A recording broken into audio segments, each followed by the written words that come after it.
Ladies and gentlemen, welcome to this electrifying episode of our deep dive into Hollywood's most unforgettable moments, where tensions simmer just beneath the glossy surface of daytime television. And today, we're zeroing in on a clash that's got the internet buzzing like a hive of caffeinated bees. Picture this: the iconic Hot Topics table on The View, bathed in those bright studio lights that make every expression pop, every quip land like a punchline from a stand-up special. And there, in the midst of it all, sits Jennifer Aniston, the eternal Rachel Green, her hair cascading in perfect waves, her smile a trademark blend of warmth and wit, invited to chat about her latest project, perhaps that glossy new rom-com that's already topping streaming charts, or her unyielding advocacy for women's health and fertility journeys that she's shared so candidly in interviews, revealing battles fought in silence while the tabloids spun tales of childlessness as choice rather than circumstance. But oh,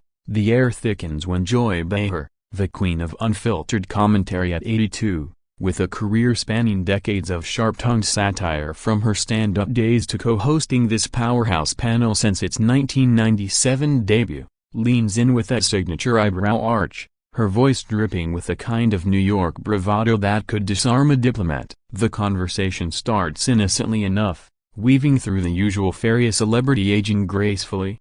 Aniston's recent clapback at critics who dare suggest women over 50 have an expiration date, drawing parallels to her own friend's legacy where she embodied timeless allure amid the laugh tracks and coffee shop camaraderie. Joy, ever the provocateur, pivots to a personal probe, maybe something about Aniston's storied love life, from Brad Pitt heartbreaks to Justin Theroux splits, quipping, "Jen, honey, you've dodged more bullets than an action hero. What's your secret to staying single and fabulous?" The audience chuckles, co-hosts like Whoopi Goldberg nod with that knowing grin, her Emmy-winning gravitas adding layers to the banter, but Aniston's eyes narrow just a fraction, that poised facade cracking ever so slightly as the question veers into territory she's navigated like a minefield for years. You see, Aniston has always been the diplomat of divas, gracious in the face of invasive queries, but today, with the live feed rolling and millions tuning in from living rooms across America, something snaps, and not a full meltdown, mind you, but a pointed retort that slices through the levity like a well-timed ad break. "Joy, with all due respect, my heart's been public property long enough. Let's keep the therapy session for after the credits," she fires back, her tone honeyed yet laced with steel, the kind of snap that echoes the quiet fury of a woman tired of being reduced to headlines. The studio falls into a hush, broken only by the faint rustle of cue cards and the co-host's stifled gasps, a Sunny Hostin exchanging a wide-eyed glance with Sarah Haynes, whose bubbly energy suddenly feels dialed back, as if the room's thermostat just dropped 10 degrees. This isn't just chit-chat, it's a microcosm of Hollywood's double standards, where men like George Clooney get to age into silver fox status with nary a whisper, while women like Aniston are poked and prodded about wombs and weddings, their value tied to marital metrics rather than box office billions. As the cameras capture every micro-expression, Joy's feigned surprise melting into a defensive chuckle, Aniston's shoulders squaring like she's channeling her morning show character Alex Levy in full confrontational glory. Of viewers at home lean closer to their screens, fingers hovering over social media apps, ready to dissect this diamond in the rough drama. And let's not forget the backdrop, The View, that venerable ABC staple born from the ashes of Star Jones' era, has always thrived on these sparks, from Rosie O'Donnell's fireworks to Meghan McCain's ideological tussles. But this feels personal, generational, a baton pass from boomer bluntness to millennial guardedness, all unfolding in real time without the safety net of edits. Aniston's snap isn't mere petulance, it's a manifesto in miniature, echoing her recent Vanity Fair cover where she dismantled myths of her desperate for babies narrative, admitting IVF heartaches and societal pressures that paint child-free choices as failures. Joy, undeterred, counters with her trademark resilience,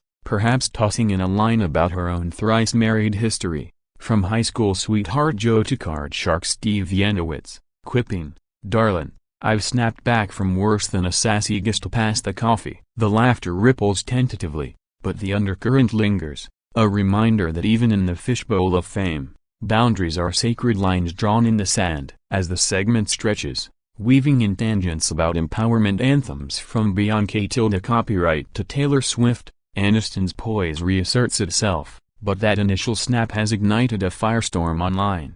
Hashtags like #JenSnapsBack trending alongside memes of her iconic hair flip morphed into a shield. This moment, ladies and gents, isn't just TV gold, it's a cultural touchstone, highlighting how women in the spotlight, from panel pundits to A-list actresses, navigate the tightrope of authenticity amid applause. And as we delve deeper, we'll unpack the ripples of how this exchange fuels think pieces on media misogyny, inspires fan art of Aniston as a verbal gladiator, and perhaps even prompts a surprise olive branch in the form of a joint Instagram post, because in the end, these clashes are the spice that keeps the conversation, and the sisterhood, alive. But hold on, because the real meat is in the build-up, the unspoken histories that make this snap resonate like a thunderclap in a teacup. Jennifer, post-Friends fortune allowing her to cherry-pick roles that defy typecasting, from fierce producers in Apple TV's The Morning Show to vulnerable moms in indie dramas,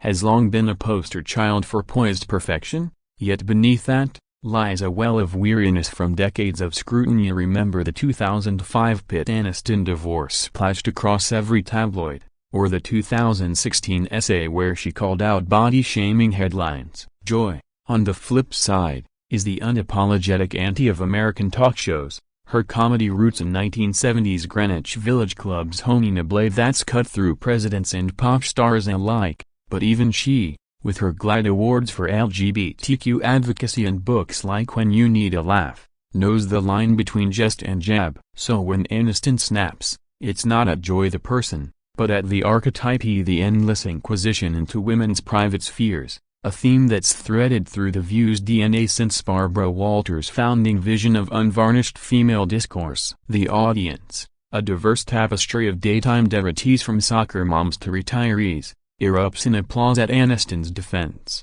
sensing the authenticity in her edge, while producers in the control booth sweat bullets, weighing commercial breaks against viral potential. And let's talk virality. Within minutes, clips flood TikTok, edited to pulsing beats of Lizzo anthems, captions screaming Queen Jen serving realness.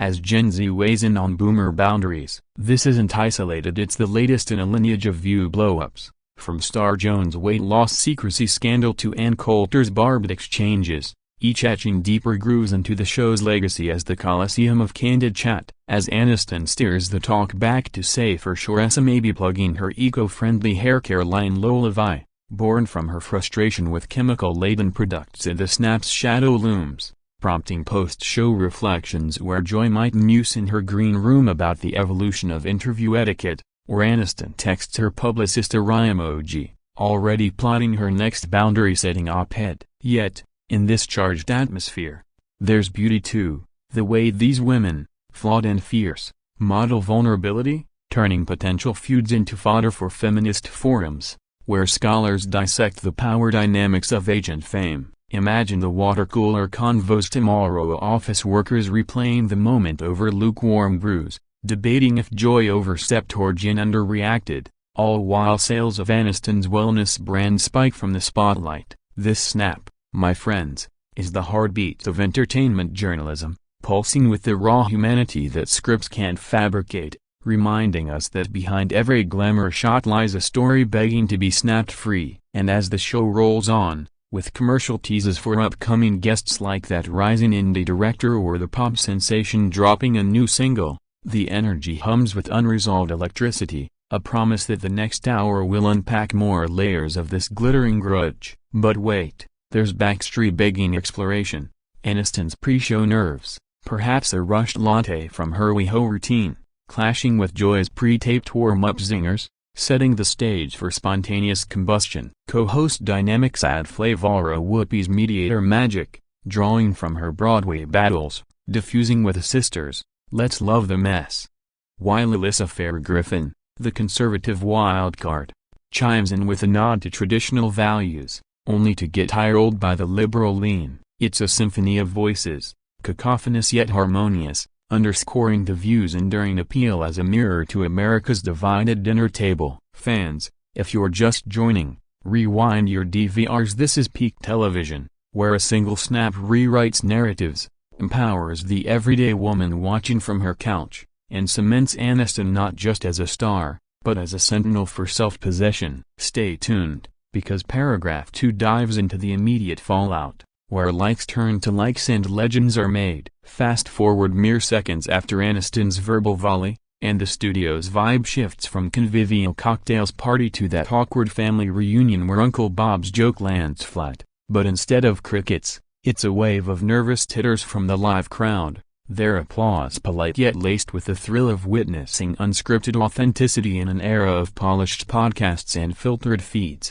Joy Behar, no stranger to backlash, recall her 2022 dust-up with a producer over birthday blues, or the 2023 spat with Alyssa Farah Griffin about retirement projections that had her retorting, "What are you, nuts?" A recovers with the agility of a vaudeville vet, flashing a toothy grin and pivoting to, "Touch a tilde copyright, Jen, I'll stick to auctioning my old clip-on earrings next time, a less dried-up drama." A nod to her recent birthday bit where she quipped about closed piercings in a double entendre that left Whoopi Goldberg scrunching her face in mock horror, all while raising funds for domestic abuse survivors via Joy's tag sales segment, blending charity with cheek. The co-hosts jump in like a well-oiled improv troupe. Sunny Hostin, with her legal eagle sharpness from MSNBC days, steers toward empowerment stats, citing how 70% of women over 50 report feeling more confident post-divorce, tying it neatly to Aniston's post-pid glow-up, while Sarah Haynes, the golden retriever of the panel in her blonde bob and earnest empathy, offers a soft landing with, "We're all just figuring it out, Lady S." Past the mix. But beneath the mending, the snap reverberates, Aniston's cheeks flushing that subtle peach we associate with her CoverGirl campaigns, her fingers drumming the table like Morse code for enough already. Cut to commercial, cue the swirling graphics and that catchy theme, and backstage buzz ignites. Producers huddle, debating if this clip needs a soft focus edit for syndication, while Aniston's team scrolls X, formerly Twitter, where #Aniston Snaps is already amassing 50K mentions. Fans from Friends superfans to wellness warriors chiming in with "Protect Jen at all costs," and gifs of her 90s hair tosses armor. Joy, sipping herbal tea in her dressing room adorned with framed caricatures from her comedy circuit glory days, might chuckle to her mirror, "Kids got guts," reminds me of sparring with my ex over alimony, her resilience forged in the fires of 1980s open mix where hecklers were her warm-up act. Meanwhile, Aniston, ever the pro, powders her nose and texts Courtney Cox a quick view was wild, saved me a seat for therapy. Their enduring friendship a bulwark against Hollywood's isolation, much like the off-screen bonds that fueled Friends' decade-long run. As the show resumes, the energy's recalibrated, delving into lighter fare, perhaps Aniston's fitness regimen that keeps her a size 2 with smart muscle-building hacks, ABS flashing in pap shots that spark body positivity debates, or her terror trying cold plunges like Gwyneth Paltrow's Goop Gospel. But the elephant in the room trumpets softly, prompting Whoopi to address it head-on with her Oscar-winning candor. "Look, we all push buttons here, it's how we keep it real, like My Sister Act confessions." The audience roars approval, sensing the sisterhood's superglue at work. Yet online, the discourse deepens. Reddit threads analyze Joy's boomer energy versus Jen's Gen X guardrails, with psychologists guest posting on boundary setting in public forums, drawing parallels to Brené Brown's vulnerability talks. This snap isn't schadenfreude fuel, it's a catalyst, boosting the views ratings by 15% in the demo, as per Nielsen whispers, and spiking searches for Aniston's 20-year fertility fight essay, where she lamented "my own DNA desires amid adoption nays." Joy's camp counters with memes of her shut-up moment to Sarah Haynes over platonic friendships, framing it as equal opportunity snark, while Aniston trends alongside her graying gracefully reveal, fans praising her as role model for ditching dye in a youth-obsessed industry. Broader ripples hit, feminist podcasters like Jessica Valenti dissect the ageism angle, noting how Joy at 83 defies ageless scrutiny via honest Botox admissions, contrasting Aniston's no expiration mantra, birthing think pieces in the Atlantic on daytime TV as battleground for women's narratives. Social media morphs the moment into method deepfake edits of Rachel Green snapping at Monica Geller over coffee, or of Aniston and Behar as gladiators in togas, swords crossed over a talk show throne. Back in the studio, as segments flow to celebrity news, Alysso's curve celebrating swimsuit snaps labeled inspirational, or Alan Davis' awkward seduction tale involving Gina the Snaps ghost haunts, making every laugh land with extra zest, every pause pregnant with possibility. Viewers at home, from bustling Brooklyn brownstones to quiet Iowa farms, feel seen, the working mom nodding at Aniston's privacy plea, the retiree relating to Joy's and boat spirit. This is The View's magic at turning tiffs into touchstones, where a snap becomes symphony, harmonizing discord into dialogue that lingers long after the credits. And as we peel back more layers, consider the production side. Execs like Brian Teta, once on Joy's snap end for cutting her off mid-rant, now navigating this guest goldmine, perhaps green-lighting a follow-up special on snaps that shaped us. Aniston's post-show glow, a quiet dinner with pal Jim Curtis, her new beau amid whirlwind romance whispers, toasting to boundaries held. Joy, a late-night scroll through fan love, her heart swelling at messages from survivors she's championed. In this ecosystem of eyes and ears, one woman's snap echoes eternally, reminding us that television isn't just watched, it's weathered together, but the story swells onward into the digital deluge where keyboards clash and keyboards clash, transforming a live wire moment into a movement. Now, let's plunge into the post-show pandemonium, where the internet, that vast and voracious beast, devours the clip like it's the last slice of New York cheesecake, spawning a torrent of takes that range from empathetic essays to outright outrage, with X threads unraveling like a particularly juicy episode of Aniston's The Morning Show, where office intrigue mirrors media maelstroms. Within the hour, the video racks up 2 million views on YouTube alone, algorithm gods favoring the drama as thumbnails scream Aniston unloads on Behar. You won't believe what happened next. Complete with freeze frames of Jen's arched brow and Joy's mock gasp, baiting clicks from casual scrollers to die-hard viewership. Fan accounts explode. At Jen Aniston daily posts a thread chronicling her fierce female moments, from 1998's fatsuit on Friends to this View verbal joust, garnering 100k likes, while at Joy Behar fan club counters with Queen of Clapbacks since '97, highlighting her snaps at guests like Rick Klein suggesting she get another job or Ana Navarro over Obama obits, framing Joy as the feisty foremother fighting for airtime. The discourse diversifies. A Black Twitter lauds Whoopi's deft deflection, tying it to her EGOT ethos of elevating voices, while Latina users shout out Sunny's stats drop as a bridge to intersectional feminism, and conservative corners, led by Alyssa Farah Griffin's Orbit, Musif Gent snap signals Hollywood elitism clashing with real talk radio. Memes multiply like rabbits in spring. Photoshopped Aniston wielding her lullaby bottle as a scepter, Behar as Yoda quipping snap, you will, or a crossover with the Golden Girls where Sophia snaps at Dorothy over dating disasters, the humor healing what headlines hype as hate. Mainstream media piles a knot. TMZ drops a TikTok timeline. Entertainment Weekly pens the snap heard round the Hot Topics table, dissecting dynamics with insider scoops on pre-show green room chill, or lack thereof. And the New York Times Styles section probes when celebrities snap, the psychology of public pushback, interviewing shrinks who liken it to attachment theory, Aniston's avoidant style from tabloid traumas meeting Joy's anxious edge from comedy's cutthroat climb, ratings repercussions. The View spikes to season highs, ABC execs toasting in boardrooms as affiliates clamor for rebroadcasts, proving drama's the draft that keeps the ship afloat amid cord-cutting currents. Aniston, jetting back to L.A., fields calls from agents buzzing about script offers for Boundary Queen biopics, her publicist curating comments to amplify empowerment over enmity, perhaps leaking all love to Joy statement that softens the sting.